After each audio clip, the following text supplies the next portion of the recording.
I set my phone on the charger at the side table, its screen glowing faintly as it powered up.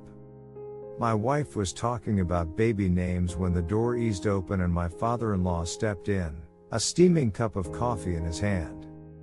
Jackson followed close behind, his face unreadable, and just behind him, my sister-in-law slipped into the room. She smiled, a little too brightly, I thought, before speaking. "You can go to the office if you have work to do," she said.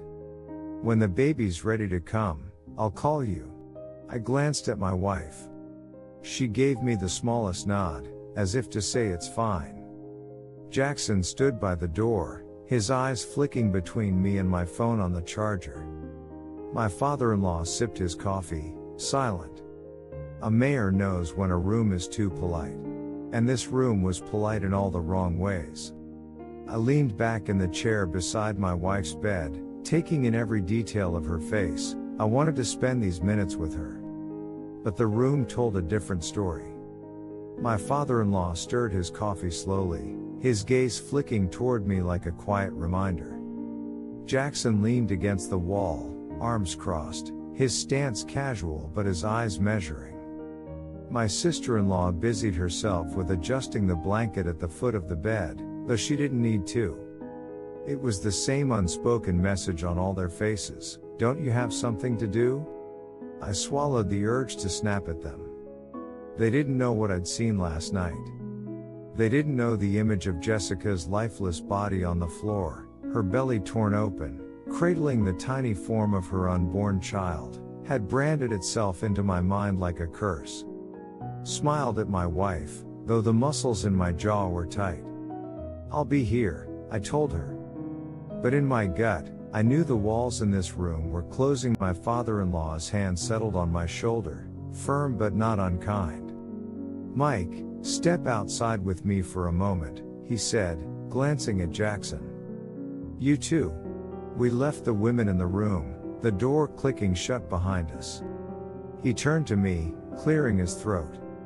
"I owe you an apology," he began, his eyes shifting between mine and Jackson's.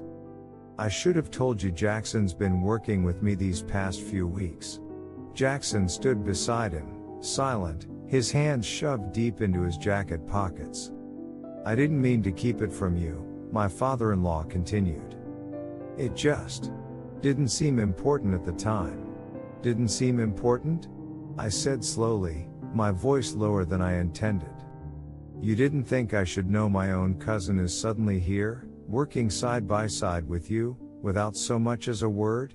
He hesitated, his jaw tightening. "You've had a lot on your plate. I didn't want to worry you." But there was something in the way he said it, like he wasn't telling me the real reason. And Jackson still hadn't said a single word. It was 6:30.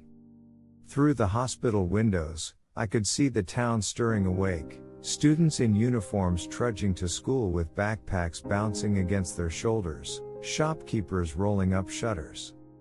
The day was beginning for them, living their ordinary lives. They had no idea the mayor of their town had woken up next to a murdered woman only hours ago. I kept my voice low but sharp. "First, you don't tell me Jackson's been here for weeks. Now I'm supposed to believe that's the only thing you've been keeping from me? How many more surprises are waiting for me, huh?" My father-in-law frowned. "Mike, no," I cut him off. "If you can hide something this simple, what else have you been hiding? What else have all of you been hiding?" Jackson shifted his weight, finally looking me in the eye, but still keeping his mouth shut. The silence between the three of us was heavier than the air outside before a storm. The door to my wife's room creaked open, and my sister-in-law stepped into the hallway. "Hello, Mike," she said, "your phone is calling." "Who is it?" I asked.